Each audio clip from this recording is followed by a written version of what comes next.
किसी दूर गांव में सत्यम नाम का एक व्यक्ति रहा करता था। सत्यम इतना दान पुण्य करने में विश्वास रखता था और हर कोई उसकी बस तारीफ करता था।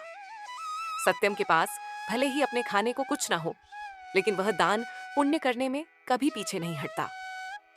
एक रोज सुबह सुबह सत्यम खाना बनाकर जैसे ही खाने बैठा, उसके दरवाजे पर एक भिखारी आता है।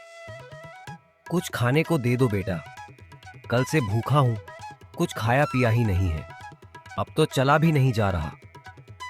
अरे काका, अंदर आइए, आप मेरे साथ बैठ के खाना खा लीजिए। अरे इतने खाने से मेरा पेट नहीं भरने वाला। कोई बात नहीं, मैं आगे मांग कर खा लूंगा। तुम खाना खाने बैठे हो तो खा लो। अच्छा काका, यह खाना आप ही खा लीजिए, मैं भूखा रह लूंगा क्योंकि रात में मैंने खाना खाया था। इतना कहकर सत्यम अपनी थाली उस भिखारी की तरफ बढ़ा देता है। भिखारी भी खाना देखकर दोनों हाथों से जल्दी जल्दी खाने लगता है और खाना खाने के बाद भिखारी सत्यम को ढेर सारा आशीर्वाद देते हुए कहता है, भगवान तुम्हें हमेशा खुश रखे बेटा, तुमने अपने हिस्से का खाना मुझे खिलाया है। आजकल ऐसे दानवीर लोग मिलते ही कहाँ हैं। तुम्हारा भला हो। इतना कहकर भिखारी वहां से चला जाता है। लेकिन सत्यम को भी भूख लगी थी। अब वो रसोई में जाकर रसोई में रखे डब्बे को देखने लगता है, जिसमें अन्न का एक दाना नहीं था। चलो कोई काम देखता हूँ, कहीं से खाने पीने का बंदोबस्त तो हो जाएगा। बस उस बेचारे का पेट भर गया, मुझे बहुत सुकून मिल रहा है। अब सत्यम घर से निकलता है, तभी उसे गांव का बलवंत देखकर अपनी पत्नी से कहता है, अरे कब से यह अनाज की बोरियां मैं अकेले ही उठा रहा हूँ। अभी सत्यम को बुलाता हूँ, तुम देखना वह कैसे मेरी मदद करेगा। उसे तो वैसे भी लोगों की मदद करने का भूत सवार है। खुद भले ही जेब में फूटी कौड़ी ना हो, लेकिन बड़ा दानवीर बनता है यह भी। अब बलवंत सत्यम को आवाज लगाकर बुलाता है। अरे क्या हालचाल है बलवंत भाई, सब ठीक तो है ना? ये अनाज की बोरियां खेतों से ला रहे हो क्या? अरे हाँ हाँ, खेतों से अभी 10 बोरियां और लानी है, लेकिन मैं बहुत ज्यादा थक गया हूँ। तुम थोड़ा हाथ बटा देते तो मेरा काम जल्दी हो जाता। अरे क्यों नहीं, चलो चलो, मैं आपके साथ मिलकर खेतों से आपके घर तक बोरियां पहुंच देता हूँ। बड़ा ही बेवकूफ है और इसे बेवकूफ बनाना भी आसान है।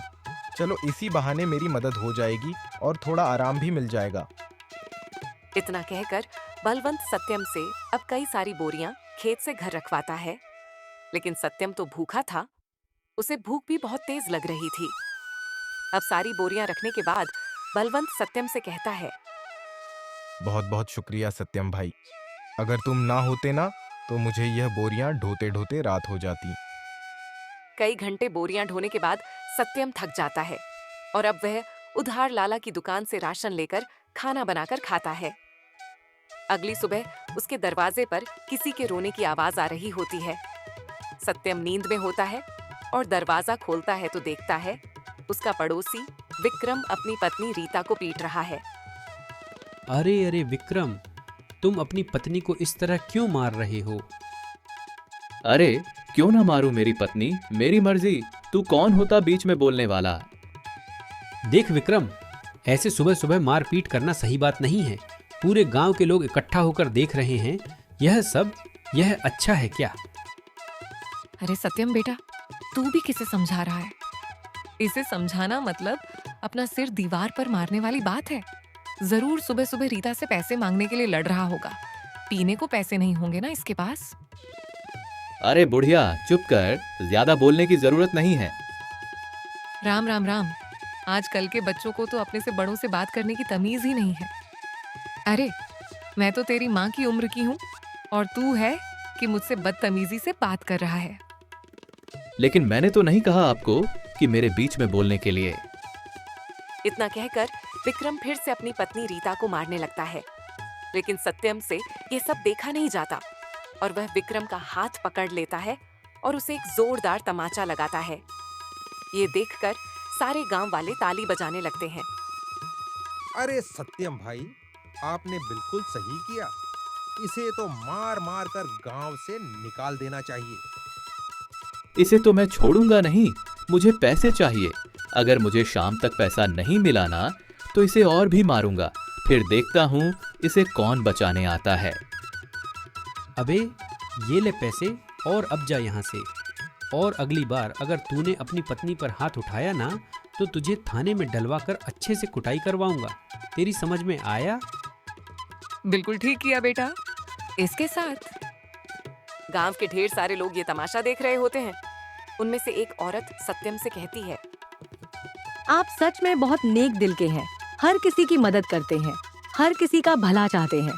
हम गांव वाले बस आपसे इतना चाहते हैं कि अगला हमारा सरपंच आप ही हो, ना कि वो दुर्जय सिंह। अरे क्या बात कही है तूने? ये बात तो काफी समय से मैं दिल में दबाए बैठी थी। अरे हाँ हाँ बिल्कुल, सत्यम भाई गांव का सरपंच बनिए तो गांव में विकास होगा, तरक्की होगी। उस दुर्जय सिंह के पास तो गांव के लोग जाने से भी डरते हैं, और रही उसे कुछ बताने की बात तो कोई भी उसके सामने मुंह नहीं खोल पाता। सत्यम हर किसी की हर तरह से मदद करता था, जिस वजह से गांव के लोग सत्यम को अपना अगला सरपंच बनाने का फैसला करते हैं।